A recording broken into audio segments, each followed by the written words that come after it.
Hello everyone. Today I'm going to record a video for my interpreting assignment. The video that I'm used is from a YouTube channel. The channel account name is TED Education or TED Education. And here is the video. The title is How Comic Books Can Help You Learn by Gene Luen Yang. So let's go.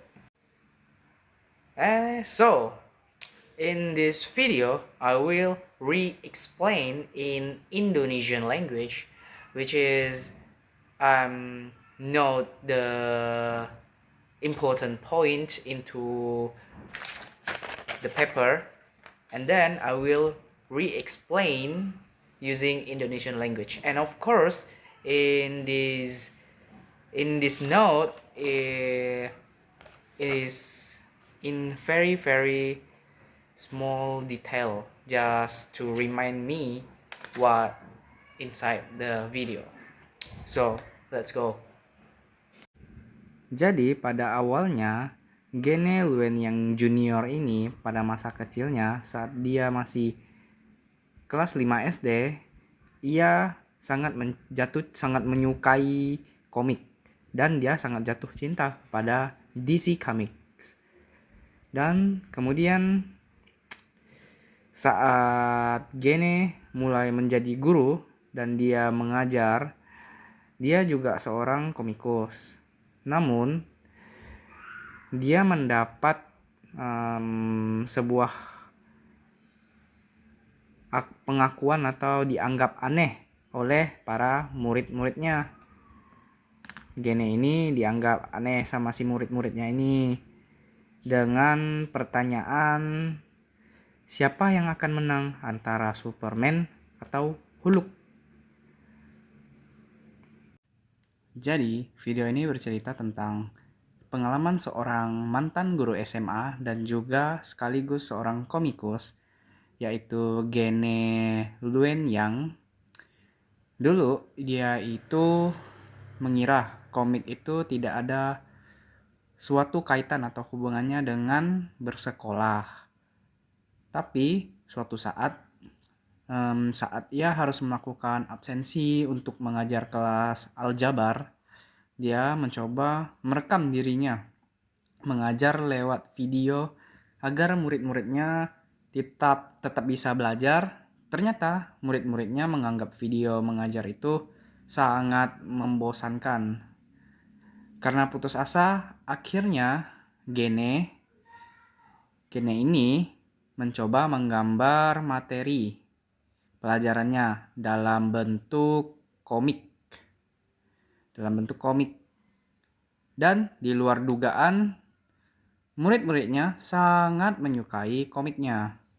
Mereka bahkan lebih suka belajar dari versi kartunnya dibanding daripada versi aslinya atau dari gurunya. Dan kemudian komik ini apakah bisa efektif atau berguna untuk belajar? Di sini Gene menjelaskan bahwa anak-anak sekarang tumbuh di lingkungan yang serba visual. Tapi yang paling membuat si komik ini spesial adalah kendali atas di tangan pembaca. Bayangkan jika kamu menonton video penjelasan, videonya tuh akan terus berjalan. Jika ada rumus atau konsep yang sulit, kamu bisa berhenti dan melihat panel komik itu lama-lama jika kamu membaca di si komik.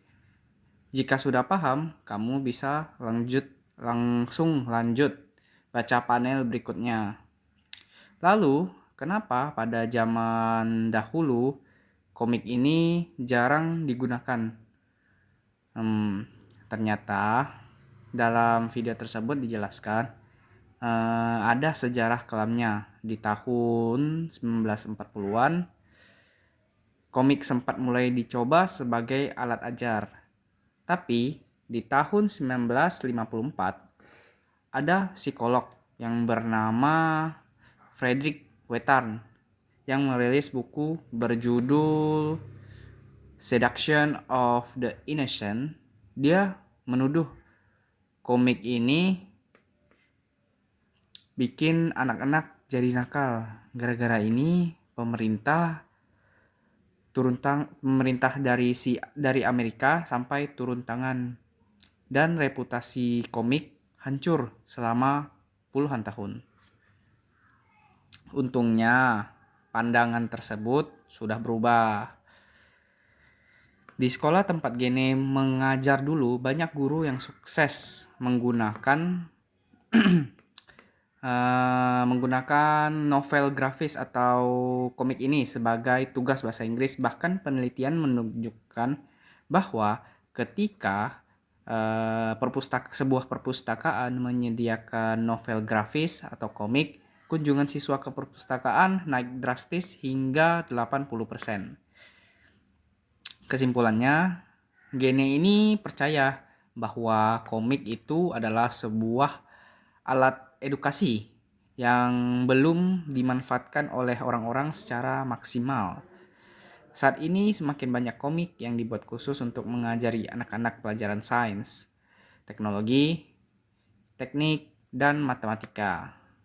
Dan menurut si Gene ini, komik seharusnya ada di dalam kotak peralatan atau toolkit bagi setiap pendidik. Nah, kemudian dari banyaknya yang dibicarakan, yang paling menarik itu adalah bagian perpustakaan, poin tentang perpustakaan. Banyak orang tua atau guru khawatir kalau anak-anak baca komik, mereka jadi malas baca buku teks. Namun, berbeda dengan data yang didapat dari si Gene ini.